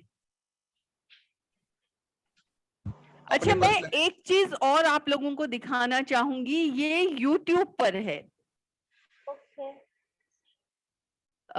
YouTube.com पर मैं गई और यहाँ पर हमारा NCERT का एक चैनल है, ठीक है। तो मैं सब्सक्रिप्शंस पे जाती हूँ और NCERT ऑफिशियल का जो चैनल है मैंने उसको क्लिक किया, ठीक है। अब यहाँ पर जब मैं क्लिक करती हूँ तो मेरे सामने आता है teaching learning interventions for inclusive classrooms, right? दिख रहा है आपकी स्क्रीन पर? Yes ma'am. हाँ, तो ये कहाँ आ रहा है? ये आ रहा है NCERT ऑफिशियल YouTube चैनल पर। ये तो आज का हमारा लाइव चैनल था, लाइव 30 मिनट्स का लाइव इंटरेक्शन है। और अगर आप क्लिक करेंगे NCERT YouTube चैनल पर तो इस सीरीज में मोर देन कितना 260 एपिसोड्स हैं teaching learning interventions for inclusive classrooms के लिए। तो आप ये सारे वीडियोस देख सकते हैं और ये क्लास वाइज है। जैसे आज क्लास 5 का सब्जेक्ट मैथमेटिक्स था, तो यहाँ पर एक इंटरप्रेटर भी रहता है और असिस्टेंट प्रोफेसर हैं एजुकेशन में मोहम्मद मौसूफ रजा दरभंगा से। तो इनको हमने आज इनवाइट किया था, तो इन्होंने हर डिसेबिलिटी के इनपुट्स दिए हैं इस 30 मिनट्स में इस टॉपिक पर, chapter 6 be my multiple and I will be your factor. तो अगर आपको लगता है ये सीरीज देख करके, ये तो पहला एपिसोड है जिसका स्क्रीन आपके सामने आ रहा है, मैं संतोष जी के साथ में इसका पूरा प्लेलिस्ट शेयर कर दूंगी, उसका लिंक, तो आप वो भी देख सकते हैं, ठीक है। और वो देख करके अगर आपको लगता है कि नहीं आप भी इस सीरीज का हिस्सा बनना चाहते हैं एज एक्सपर्ट, तो मेरे लिए बहुत अच्छी बात है ये कि मुझे कुछ नए एक्सपर्ट्स मिल जाएंगे।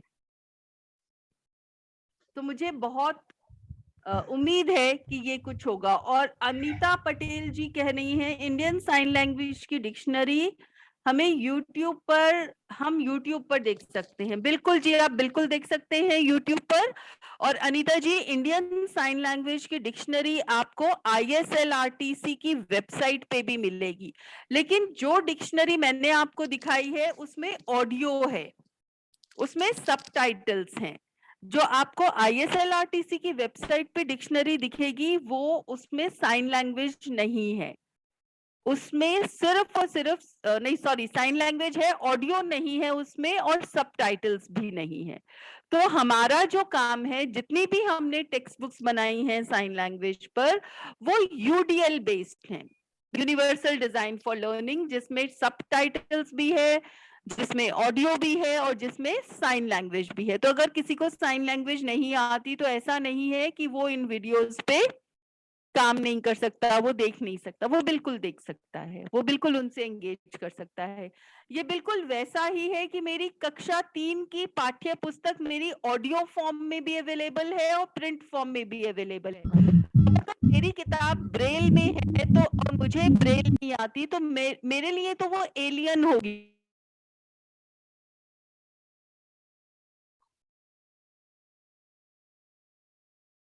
मैम अपने को अनम्यूट करिए, आप म्यूट हो गई है। सॉरी। तो हाँ, मैं ये कह रही थी कि हमें किताबों को भी ऐसा बनाना है कि अगर उससे सभी बच्चे एक स्तर पर संवाद कर पाए। तो अगर वही प्रिंटेड किताब में अगर मैं ब्रेल उसी में डाल दूं, तो संतोष जी अगर मेरे साथ बैठ के मेरे डेस्क पे पढ़ रहे हैं तो मैं उनसे भी मदद ले सकती हूँ, क्योंकि आपकी प्रिंटेड किताब में जो चीज 6ठे पेज पे दी है वो ब्रेल में शायद जो ब्रेल की किताबों में 25वें पेज पर होगी। तो वो हमें थोड़ा सा देखना पड़ेगा। तो ये सारी चीजें मैं आपके साथ साझा करना चाहती थी। Thank you Santosh ji, thank you so much बुलाने के लिए मुझे। Thank ma'am you.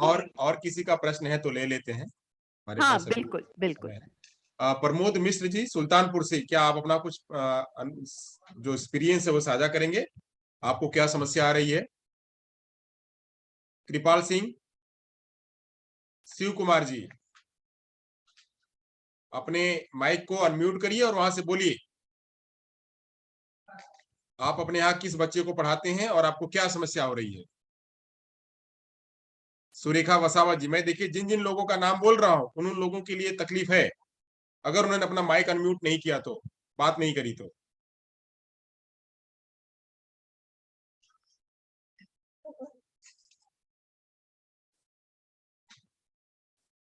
जी, आपकी आवाज नहीं आ रही है, बाद में हमसे आप मत कहिएगा कि हमारा सर्टिफिकेट हमें इशू नहीं हुआ है। नैमेश कानू भाई पटेल को बहुत पहले ही मैंने बोला कि आप अपने माइक को अनम्यूट करिए और कुछ बोलिए। मुकेश भाई जोशी, मोनिका ध्यानी, मनीषा बेहरा, आप सभी शिक्षक हैं, ऐसी उम्मीद आप लोगों से नहीं है। हीना ठाकर, कोई बात नहीं संतोष जी, बोलना नहीं चाह रहे होंगे, है ना? तो इसका मतलब बहुत सरलता से सबको सब समझ में आ गया, हम ये मान लेते हैं। ठीक है मैम मैम अभी यहाँ से तो हाँ सर, नेटवर्क की प्रॉब्लम है तो आप वहीं से बोलिए ना, आप चैट में लिख दीजिए नेटवर्क की प्रॉब्लम है। आप क्या हेलो है? हाँ जी हेलो बोलिए। जी, मैं मुकेश जोशी बोल रहा हूँ। हाँ बोलिए। और मेरा क्वेश्चन मैम से ये है कि कोई बच्चा साइन लैंग्वेज में उसको डिफिकल्टी है। हेलो। हाँ जी आ रही आवाज आ रही, बोलिए। हाँ जी हाँ, बताइए। वो बच्चा उसकी शुरुआत की एज में साइन लैंग्वेज नहीं सीखा है जी और वो बच्चा 5 और 6 क्लास में पढ़ता है, जी तो उसको सरलता से साइन लैंग्वेज कैसे सिखा सकते हैं? सर, बहुत सरलता से तो नहीं आएगी साइन लैंग्वेज, लेकिन वो किसी ना किसी माध्यम से तो अपना एक्सप्रेशन करता ही होगा ना, अपने आप को अपनी बात समझाता होगा। तो एक तो आपको वहीं से शुरुआत करनी पड़ेगी कि क्या वो थोड़ा सा बोल करके अपनी इशारे उसने बनाए हैं जिनसे वो अपनी बात समझा पा रहा है। तो वहां से शुरुआत करते हुए आपको slowly and gradually sign language पर लेकर के आना पड़ेगा। ये बिल्कुल वैसा ही है कि आप 6ठी के बच्चे को अगर अंग्रेजी लिखना सिखाएंगे, अब तक उसने अंग्रेजी पढ़ी नहीं है, तो आप कहाँ से सिखाएंगे? आप उसके नाम से शुरू कर सकते हैं, उसकी कक्षा से शुरू कर सकते हैं, उसकी पसंदीदा फ्रूट से शुरू कर सकते हैं, फलों से शुरू कर सकते हैं, खाने पीने से शुरू कर सकते हैं। तो इसी तरह से आपको साइन लैंग्वेज पर भी ग्रेजुअली आना पड़ेगा, वो 1 दिन 2 दिन में नहीं आएगी, पर हाँ आ जाएगी। ये निर्भर करता है आप की कोशिश कितनी प्रभावी है और बच्चे की लगन कितनी है, दोनों चीजों पर निर्भर करेगा। Thank you ma'am. मैम दूसरा क्वेश्चन यही है कि कोई बच्चे को कॉकलियर इम्प्लांट किया हुआ है और उसके बाद कितने टाइम के बाद उसमें उसको रिजल्ट मिलना शुरू हो जाता है? देखो, कॉकलियर इम्प्लांट का बहुत टेक्निकल सा क्वेश्चन है, ठीक है? और आप मुझसे बेहतर जानते होंगे कि जब हम कॉकलियर इम्प्लांट करते हैं तो भी पूरी तरह से हियरिंग नहीं आती है, कहीं ना कहीं लोकलाइज्ड डिफेक्ट्स रह जाते हैं, सिचुएशंस क्रिएट हो जाती हैं। और कॉकलियर इम्प्लांट के बाद भी स्पीच में बहुत क्लैरिटी नहीं होती है, तो स्पीच ट्रेनिंग तो फिर भी चाहिए ही चाहिए। तो इसलिए तो बेटर है, ये तो केस बाय केस थोड़ा डिफर करता है, तो जिस डॉक्टर की टीम ने काम किया है, आप उनसे जरूर बात कर लें एक बार इस बारे में। और दूसरी चीज, जहां आप कह रहे हैं कि इंडियन साइन लैंग्वेज एक परफेक्ट है, मैम क्योंकि स्टेट वाइज बिल्कुल अलग हो जाती है। And let me tell you here कि एनसीईआरटी इंडियन साइन लैंग्वेज के स्टैंडर्डाइजेशन पर भी काम कर रही है। तो बहुत ही जल्दी हम कोशिश करेंगे कि हम स्टैंडर्डाइज्ड फॉर्मेट में साइन लैंग्वेज आपके सामने लेकर के आ जाएं। And Dinesh Chaudhary ji, thank you. आप कह रहे हैं नाइस इन्फॉर्मेशन, पर कोई एक चीज बता दीजिए जो आपको इस लेक्चर में, इस सेशन में कुछ नई समझ में आई हो, कुछ नयापन आपको दिखा हो। नहीं मैम, ऐसी कोई बात नहीं है। तो इसका मतलब बिल्कुल समझ कुछ नहीं आया, जो आप पहले से नहीं, जानते थे, मैंने सब वही कुछ समझ दोहराया। सब कुछ समझ में आया मैम। हाँ। आपका लेक्चर बहुत अच्छा है। नहीं, बहुत अच्छा तो ठीक है, पर आपको क्या कुछ नया समझ में आया इसमें? और अगर कोई नई जानकारी नहीं मिली तो ये तो फिर मेरे लिए प्रश्न चिन्ह है ना, कि मैं आपको कोई नई जानकारी नहीं दे पाई। चलिए सोचिएगा इस बारे में। तृष्णा दवे जी, फिर से आपका हैंड रेज्ड है, बताइए।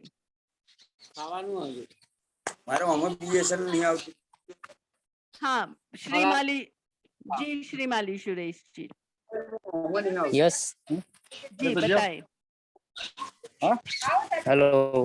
हाँ जी बताएं। कनेक्टिविटी नहीं है सर मैडम। क्या एक्टिविटी? कनेक्टिविटी छूट जा रही है। कौन सी एक्टिविटी छूट जा रही है श्रीमाली जी?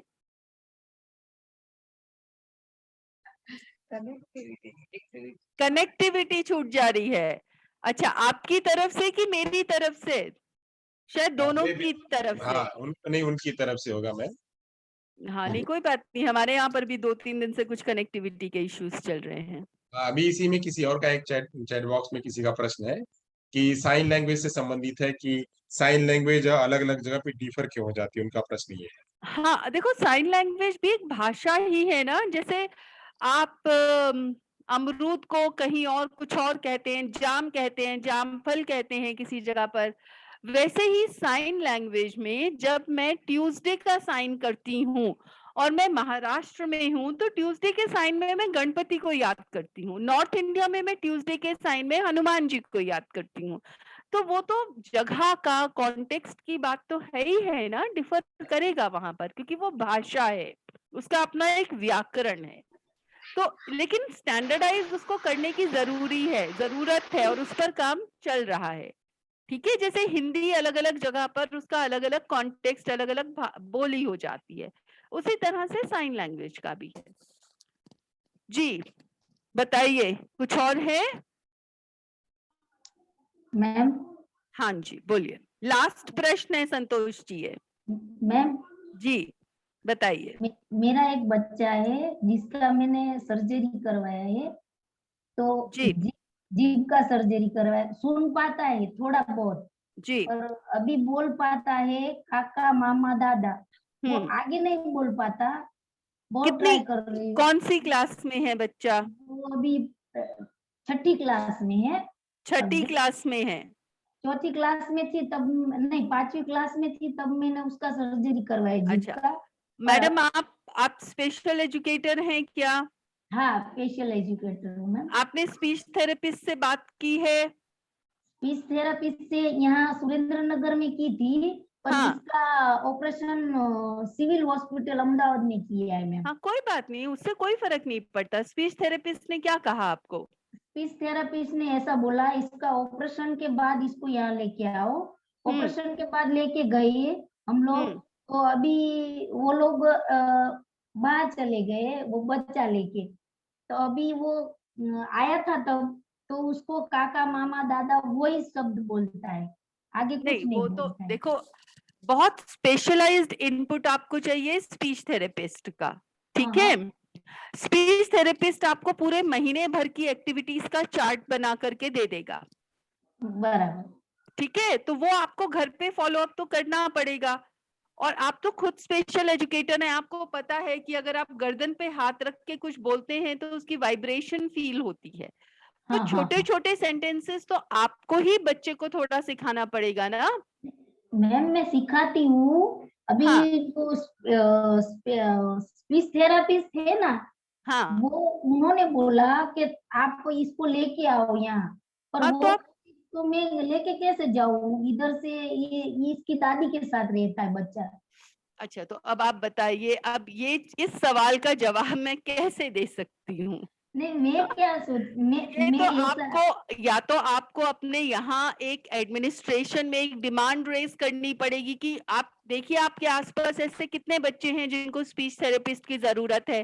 फिर आसपास के किसी स्कूल में जो क्लस्टर रिसोर्स सेंटर्स होते हैं ना हमारे, ठीक है, ठीक रिसोर्स है सेंटर में तो स्पीच थेरेपिस्ट होते हैं नहीं होते हैं, बताइए? ना।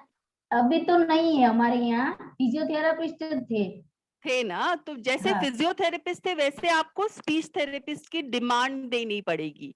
तो जब तक आप ओके। स्पीच थेरेपिस्ट की डिमांड नहीं देंगे, और डिमांड देने का आधार क्या होगा, 5-6 बच्चे कम से कम आपको इकट्ठे करने पड़ेंगे, है ठीक ना? है, तभी तो आएगा स्पीच थेरेपिस्ट।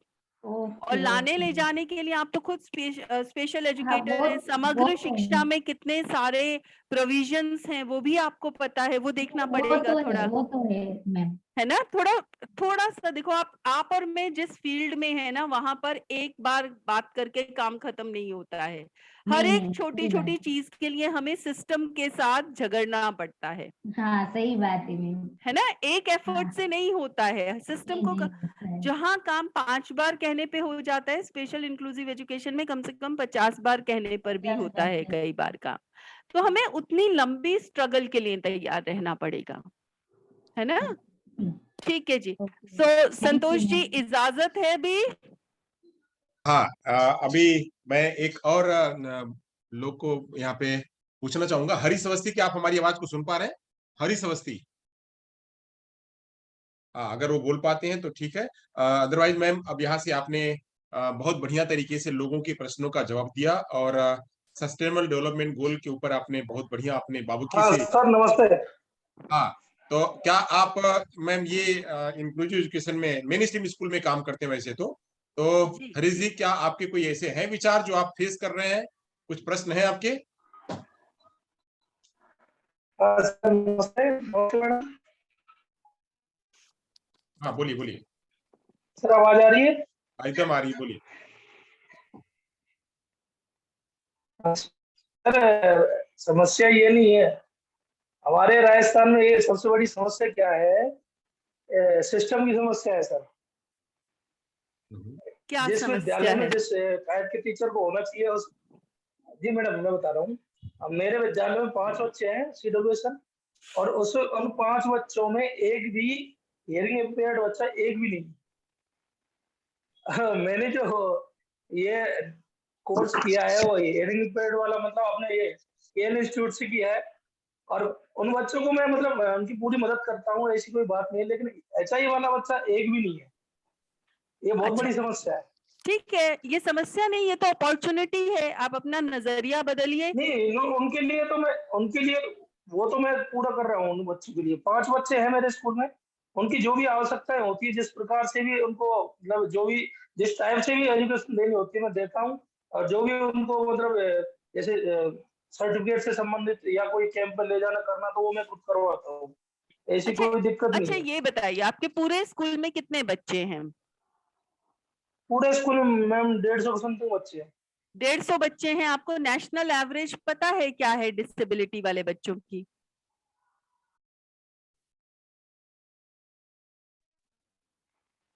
टू 2.3 के आसपास की नेशनल हेलो एवरेज है।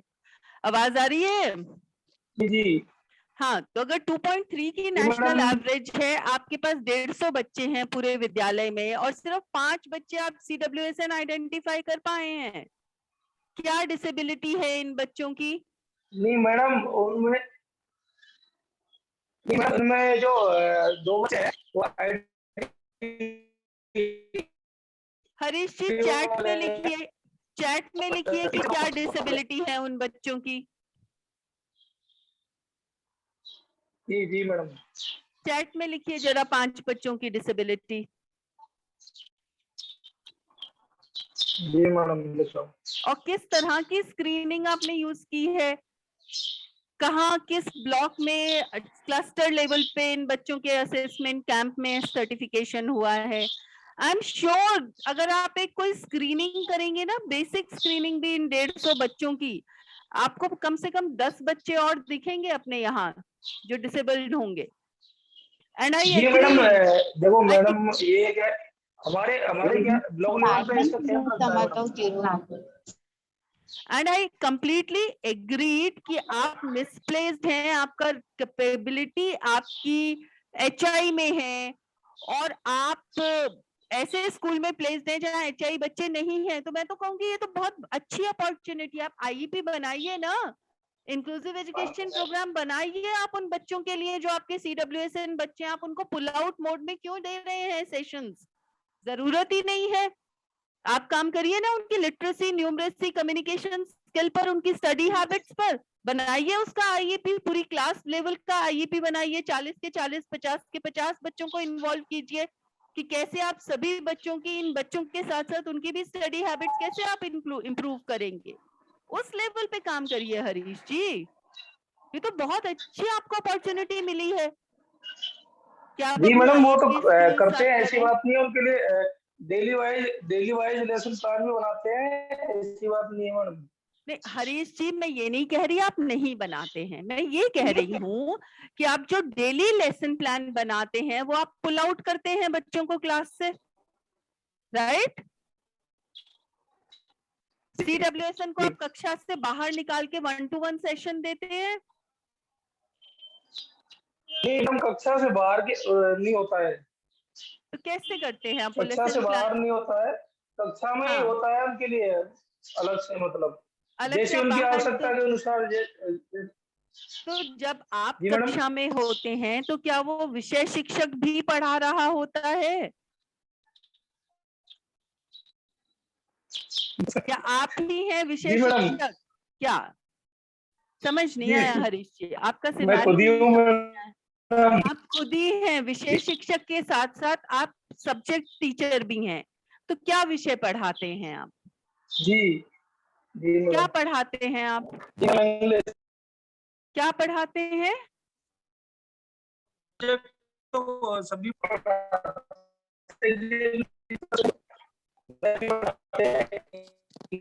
विषय पढ़ाते हैं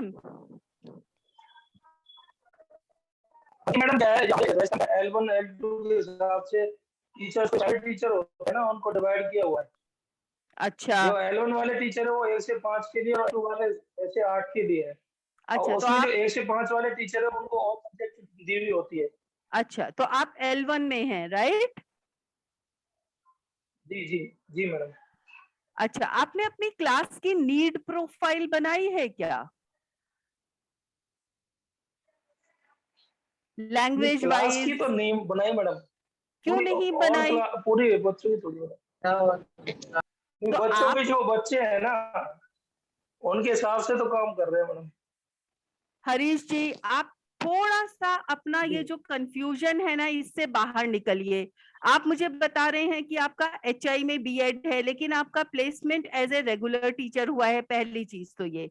दूसरी चीज, आपके लिए मैं फिर कह रही हूँ बहुत अच्छी अपॉर्चुनिटी है, स्पेशल एजुकेशन की ट्रेनिंग है और आप इंक्लूसिव मेन स्ट्रीम क्लासरूम में पढ़ा रहे हैं।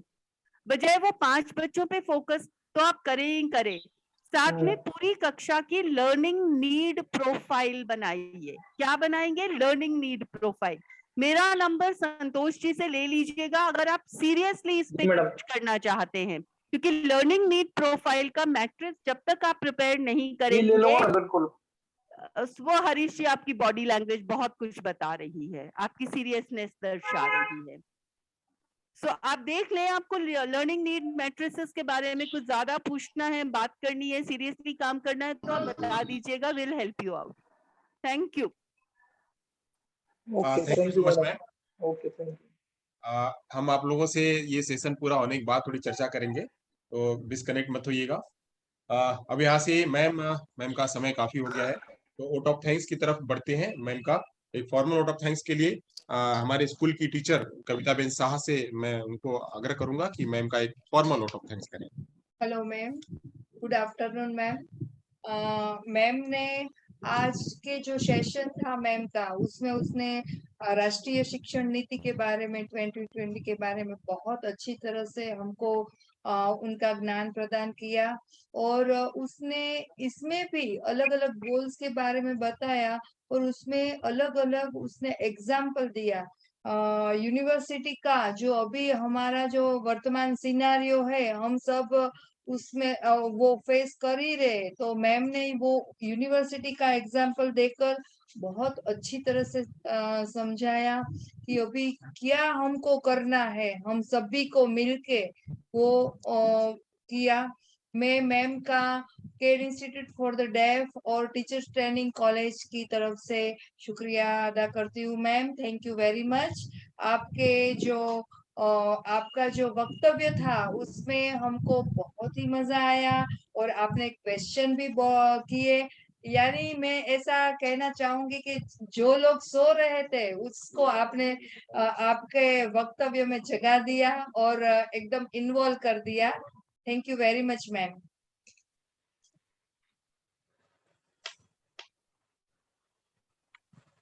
Thank you Kavita Ben, thank you so much ma'am. आप अपना कीमती समय निकाल करके हमारे बीच उपस्थित हुए। मैं सभी को मैम के सामने एक चीज कहना चाहूंगा कि आप सभी लोग स्पेशल एजुकेटर हैं, और मैम के यहाँ एनसीईआरटी से सीरीज चलती है, वह मैथ में, साइंस में, सोशल साइंस में स्पेशल बच्चों को पढ़ाने के लिए सीरीज चलती है। तो उसमें आप कोई भी अगर साइंस से अपना इच्छा व्यक्त करना चाह रहा है, जिसके अंदर में कॉम्पिटेंसी है, जो कर सकता है, तो साइंस, सोशल साइंस, मैथ में अगर वो कहना चाहता है, साइन लैंग्वेज में, ब्रेल में या किसी रूप में, तो मैं मैम का नंबर आप लोगों को शेयर कर दूंगा, और या फिर आप हमें कांटेक्ट करिए, मैं मैम के साथ में स्पेशली मैम से बात करके आप लोग का अपॉइंटमेंट करवा दूंगा। तो आप 1-2 वीडियो जो है अपना एनसीईआरटी में आप वहां से अपना कंट्रीब्यूशन दे सकते हैं। तो ये इतना बढ़िया मैम काम कर रही हैं हमारे स्पेशल बच्चों के लिए, हम सभी को उनके इन्वॉल्व होना चाहिए। मैम आप ऐसे ही अपना मार्गदर्शन हमें देते रहिए और सतत ऐसे ही काम हम लोग को करते रहिए। Thank you so much ma'am, KL institute की तरफ से thank you so much ma'am.